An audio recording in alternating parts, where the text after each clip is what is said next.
Beyond the headlines and palace intrigue, what is the real story Meghan Markle has yet to tell? The questions cut deep, and the answers are utterly revealing. The studio hummed with a palpable charge as Anderson Cooper faced Meghan Markle. Everyone present sensed this would be no ordinary chat. It was a verbal showdown poised to strip away the polished facade and confront hard truths. Meghan, Cooper started, his tone deceptively calm yet edged with purpose. Let's address the issue that has captivated public attention. Markle adjusted her posture, her practiced smile flickering as the question that followed wasn't gentle. It was a direct challenge.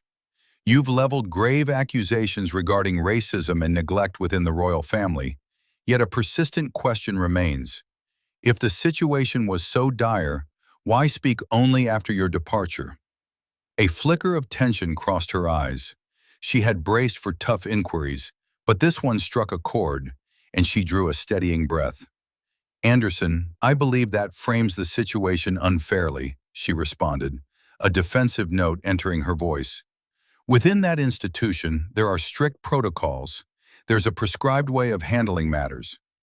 Cooper didn't relent, leaning forward. But you had unparalleled access, Meghan. You joined one of the most influential families in the world. Are you asserting there was truly no avenue to raise these concerns from the inside? The atmosphere grew heavier as Markle's calm began to fray.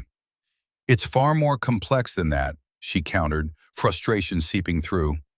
I attempted to work within the established framework. Cooper, however, pressed on. Yet, subsequently, you secured a multi-million-dollar Netflix deal, launched a podcast, and authored a book. You've constructed an entire brand around your experience. That doesn't resemble being silenced. It resembles a highly successful public platform. A thick silence settled as Markle's expression hardened. This was diverging sharply from the interview she had anticipated, and her voice grew quieter, more defensive. We needed to establish security and independence.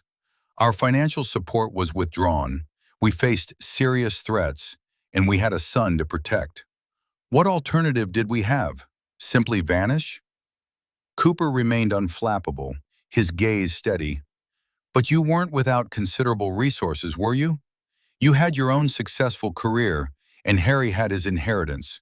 The portrayal of utter destitution seems difficult to reconcile. The contrast was stark, Cooper's cool composure against Markle's rising agitation, as the financial question landed heavily, signaling this would be a grueling conversation, and Markle shifted, fighting to maintain her poise. Financial security isn't the only kind that matters, Anderson, she said, her voice wavering slightly. Safety, peace, the ability to shape your own story, those are priceless. Cooper nodded, yet skepticism lingered in his eyes. Of course, but let's discuss shaping that narrative, because that's central here. You've been exceptionally strategic, selective with platforms, careful with questions. Yet journalism's purpose isn't to curate a narrative, it's to pursue the full truth. Markle's subtle fidgeting betrayed her mounting stress as the pressure intensified and Cooper's focus sharpened. You've built a brand on this account, Meghan, yet critics note you've also profited immensely from the very institution you criticize. Her expression turned steely, but the carefully maintained image was beginning to show fissures. We didn't seek this out, she replied, a hint of anger coloring her words. We were pushed out, subjected to relentless attacks. We did what was necessary to survive. Cooper leaned in, his focus unwavering. But you weren't the sole targets. The royal family faced condemnation as well. They remained silent, bound by tradition, while you've repeatedly defined their role in your story. That seems less about self-preservation and more about a deliberate strategy. The air grew stifling as Markle's gaze dropped for an instant. She had entered aiming to steer the conversation, but now each reply felt like a retreat. Cooper continued, his calm voice piercing. And yet, with all this discourse, you've withheld specific names. Why keep the details ambiguous? Why not identify those you claim wronged you? She hesitated, words failing her momentarily as the camera caught the unguarded vulnerability in her eyes. This line of questioning was forcing a confrontation she had long avoided.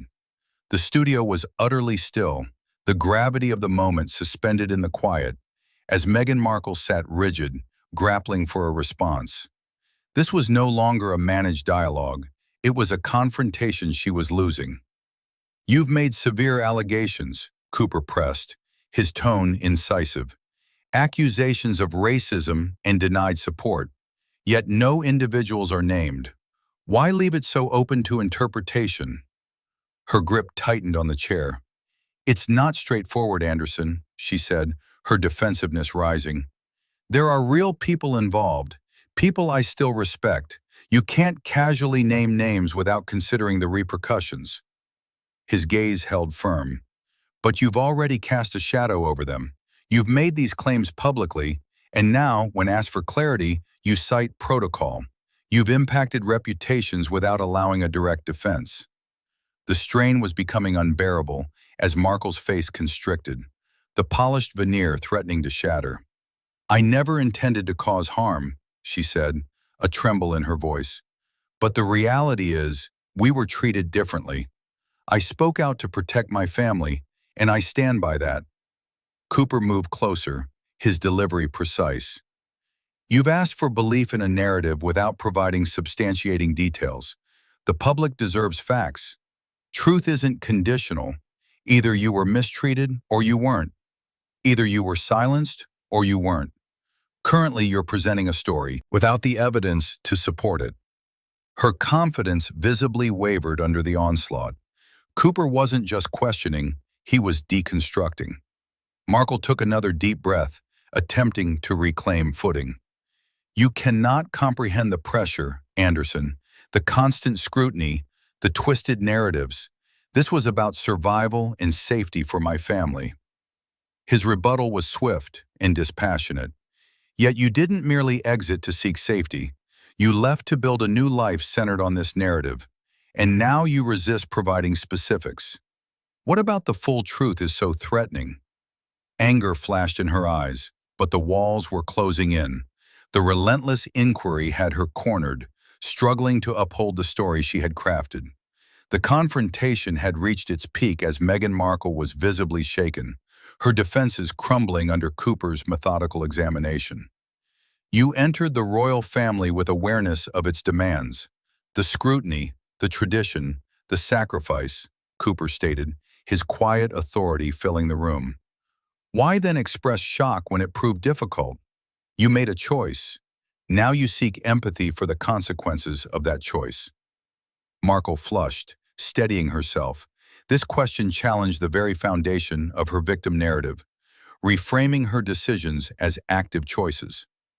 "I didn't choose the vilification, the endless dissection," she retorted, her frustration boiling over. "This wasn't about playing a victim. It was about enduring. It was about shielding my family." Cooper's raised eyebrow conveyed his doubt. "And you've generated millions while telling that story. You've commercialized that struggle. Now when challenged to substantiate it, you retreat into generality." Her jaw set, but the facade was fractured. The controlled persona was slipping away, along with her command of the narrative. "You cannot retrospectively alter the facts, Meghan," Cooper said with surgical clarity.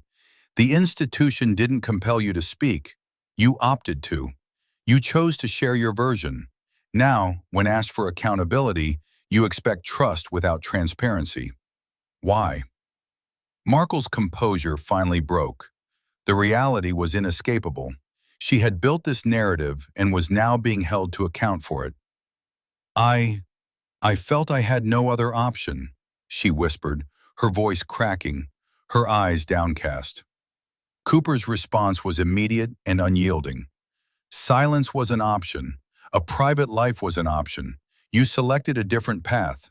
Now you portray yourself as a casualty of a system you voluntarily entered." Markle looked away, defeated. The trap was of her own making, and escape was impossible. The interview approached its end, the room electric with the unresolved tension as Meghan Markle's constructed image lay in tatters. Critics allege you've shaped a story to serve a purpose, Cooper stated, his words carrying finality. You've assumed the victim's role, yet withhold verification. What does that imply about your account? Her face flushed, her eyes searching. I never aimed to manipulate, she uttered, the certainty gone from her voice. I only wanted to protect my loved ones. His tone remained firm. There were other ways to achieve protection, Meghan.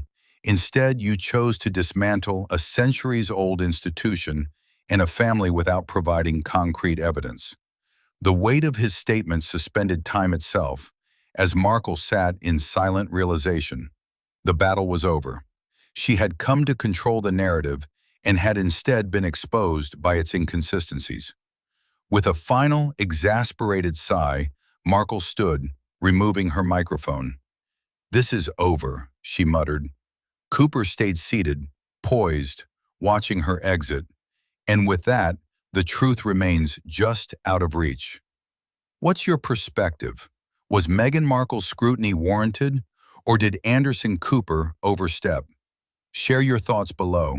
Remember to like, subscribe, and turn on notifications for more candid, unfiltered conversations.